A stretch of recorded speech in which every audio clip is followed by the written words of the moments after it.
అందరికీ నమస్కారం. అందరూ ఎలా ఉన్నారు? బాగున్నారా? ఈరోజు వీడియో వచ్చేసి ఎగ్ పులుసు చూపిస్తా, చూసేయండి. వెరైటీగా ఉంటుంది. ఫస్ట్ మనం గుడ్లన్నీ ఒడుచుకొని ఒక గిన్నెలో పోసుకున్న తర్వాత దాంట్లో సాల్ట్ వేసి పెట్టుకొని స్టవ్ పైన ఒక గిన్నె పెట్టుకొని నూనె పోసుకొని గ్లాసుల్లో అన్నీ అట్లా పోసి పెట్టుకోవాలి. గుడ్లు అనేది పోసి పెట్టుకున్న తర్వాత మూత పెట్టుకోవాలి. మూత పెట్టుకొని జాంకోపార అట్లా తెరిచి చూడాలి. ఎందుకంటే నిండుగా పోసుకుంటే పొంగిపోతుంది కాబట్టి కొద్దిగా వెళ్తే పోసుకోండి. అవి మంచిగా కుక్ అవుతాయి అన్నమాట. లోపల ఇట్లా మధ్య రకం పెట్టుకొని స్టవ్ అనేది ఉడికించుకోండి. అట్లా పొంగుకుంటూ వస్తాయి. ఆమ్లెట్ గీత ఎట్లా పొంగుతావో ఇట్లా కలర్ అనేది చేంజ్ అవుతాయి. మంచిగా ఎట్లా పొంగినాయి చూడండి, అట్లా పొంగుతాయి. పొంగిన తర్వాత మనం చాకు కానీ పెట్టి మధ్యలోకి ఇట్లా పెట్టినామంటే చాకు అనేది కడుసుక రాకుంటే అయినట్టు. అట్లా అప్పుడు స్టవ్ అనేది ఆఫ్ చేసుకోవాలి. మనం ఆఫ్ చేసుకొని చల్లబెట్టుకోవాలి. దాన్ని చల్లారబెట్టుకోవాలి. ఇట్లా చాకుతో చుట్టుముట్ట అని అట్లా తీస్తుంటే అవి ఆటోమేటిక్గా ఊసి పడతాయి. అప్పుడే మంచిగా ఉడికినట్టు అనమాట. అవన్నీ అట్లా తీసుకున్న తర్వాత మంచిగా మనకి ఏ సైజు కావాలో ఆ సైజు కట్ చేసి పెట్టుకొని పక్కకు పెట్టుకోవాలి. గుడ్లని అవి మంచిగా ఫ్రై అవుతాయి. సేమ్ ఉడకబెట్టిన గుడ్డు లాగానే అనిపిస్తాయి, కాకపోతే కలర్ చేంజ్ అనిపిస్తాయి. ఎందుకంటే దీనిలో ఉప్పు వేసుకుంటాం కదా, మంచిగా ఉంటుంది.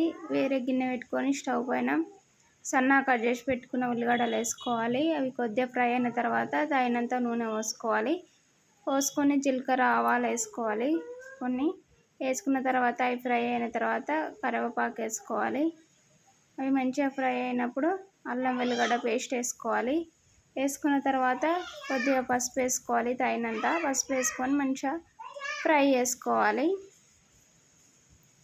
ఉల్లిగడ్డలు అనేది మంచిగా ఫ్రై చేసుకోవాలి. సాల్ట్ వేసుకుంటే తొందరగా ఫ్రై అయితే సాల్ట్ వేసుకోండి. సాల్ట్ వేసుకొని మంచిగా ఫ్రై చేసుకోండి. అవి కొద్దిగా రెడ్ కలర్ వచ్చేంత వరకు ఫ్రై చేసుకోవాలి. అవి కొద్దిగా రెడ్ కలర్ వచ్చిన తర్వాత మనకు తగినంత కారం వేసుకోవాలి. మనకు ఎంత వేసుకుంటున్నామో అంత తగినంత కారం వేసుకోవాలి. వేసుకొని ఫ్రై చేసుకోవాలి. మనం ఉడకబెట్టుకున్న గుడ్లు ఉన్నాయి కదా, అవి అట్లా మంచిగా కట్ చేసి పెట్టుకొని ఈ ఉల్లిగడ్డలు ఉంటాయి కదా, దీంట్లో టమాటా పేస్ట్ అనేది వేసుకోవాలి. వేసుకొని కొద్దిగా ఫ్రై కావాలి. ఫ్రై అయిన తర్వాత చింతపండు పులుసు అనేది పోసుకొని మంచిగా ఉడికించుకోవాలి. మూత పెట్టుకొని మీడియం ఫ్లేమ్లో స్టవ్ పెట్టుకొని మంచిగా అనేది ఉడికించుకోవాలి. చిక్కగా అయ్యేంత వరకు ఉడికించుకోవాలి.